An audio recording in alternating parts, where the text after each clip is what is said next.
सरवाजी फरिया के गोबात सुनी सरवाजी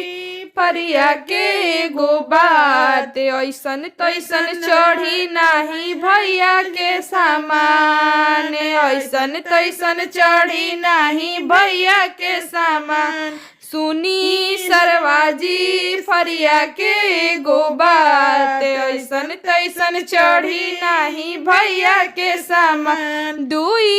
नंबर के लैला सामानवाना 2 नंबर के लैला सामानवाना सरवा टूटल फाटल लैला बरतनवाना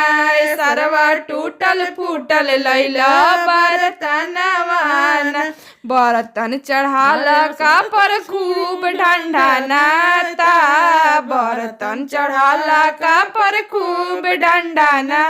करबो बहाना बाकी लोग जाना जाता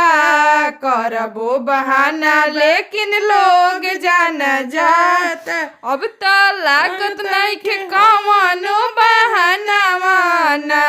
अब तो लागत नहीं के कौनो बहाना वाना सरवा टूटल फाटल लैला बरतनवाना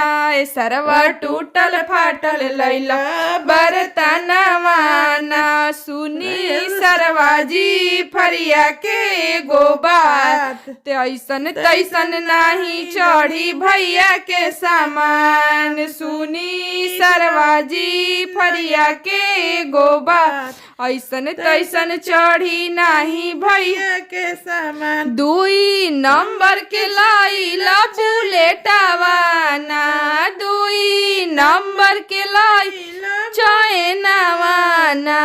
सरवा टूटल फाटल लैला तू चैनवाना सरवा टूटल फूटल लैला तू बुलेटवाना चैन पहनावेला त खूब खूब करी आइल बा चैनवा पहनावेला त खूब करी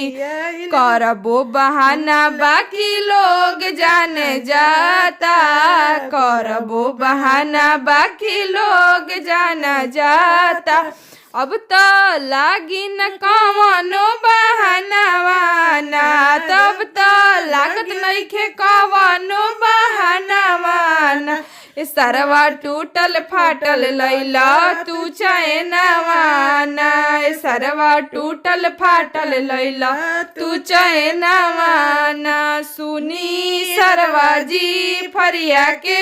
गोबात ऐसन तैसन चढ़ी नाही भैया के सामान 2 नंबर के लैला फिरी जवाना